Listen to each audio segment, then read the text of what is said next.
నా ప్రియమైన బిడ్డ, నా మాటలు జాగ్రత్తగా ఆలకించుము. నీవు నీ పిల్లలను ఎలా పెంచుతున్నావో నీకు ఏదైనా అర్థమైందా? పిల్లలను క్రమశిక్షణలో, ప్రభువు బోధనలో పెంచమని నేను చెప్పాను కదా. నీవు ఏం చేస్తున్నావు? నీకే క్రమశిక్షణ లేదు. నీ కుటుంబము క్రమశిక్షణలో జీవించడం లేదు. ఒక భర్తగా, భార్యగా ఏం చేస్తున్నారు? మీరు మీ కుటుంబంలో కుటుంబ ప్రార్థన ఉందా? వ్యక్తిగత ప్రార్థన ఉందా? ఆదివారం ఆరాధనకు వెడుతున్నారా?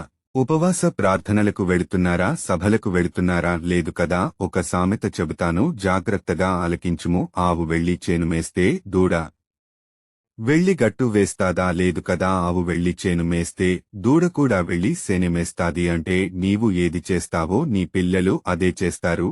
నీవు ప్రార్థనకు వెళితే నీతో పాటు వాళ్లు కూడా వస్తారు. నీవు ఇంట్లో కుటుంబ ప్రార్థన చేస్తూ ఉంటే వాళ్లు కూడా నీతో కలిసి ప్రార్థన చేస్తారు. నీవు ఇంట్లో బైబిల్ చదివితే నీ పిల్లలు కూడా బైబిల్ చదువుతారు. నీవు ఇంట్లో పాటలు పాడితే నీ పిల్లలు కూడా పాటలు పాడుతారు. అలాగే నీవు దేవుని సన్నిధికి వెళితే దేవుని యొక్క బోధనల ద్వారా, జ్ఞానము ద్వారా నీ పిల్లలు ఎదుగుతారు, క్రమశిక్షణలో ఉంటారు. అలాగే నీవు త్రాగుబోతు అయితే నీ పిల్లలు కూడా త్రాగుబోతులు అవుతారు. నీవు తిండిబోతు అయితే నీ పిల్లలు కూడా తిండిబోతులు అవుతారు. నీవు తిట్టుబోతే అయితే నీ పిల్లలు కూడా తిట్టుబోతులవుతారు.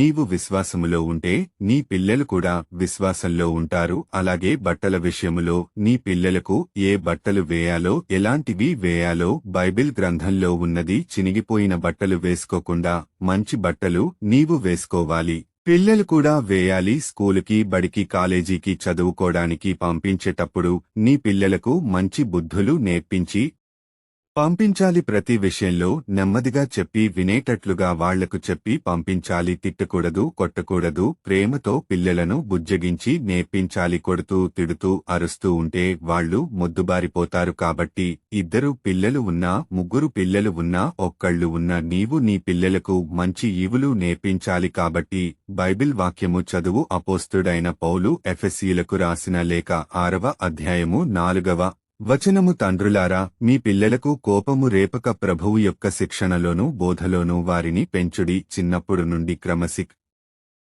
ప్రభువు బోధలో పెంచితే వారు పెద్దవారు అయిన తర్వాత నీకు గౌరవాన్ని తెస్తారు, మీ పరువు నిలబెడతారు. నీవు చిన్నప్పటి నుండి వారిని క్రమశిక్షణ ప్రభువు బోధలో పెంచకపోతే మొండివారిపోతారు, నీకు కీడు తెస్తారు. అందుకని నేను ఈ విషయములను నీకు తెలియజేస్తున్నాను. నీ కుటుంబాన్ని నేను దీవిస్తాను, ఆశీర్వదిస్తాను. ఆమెన్.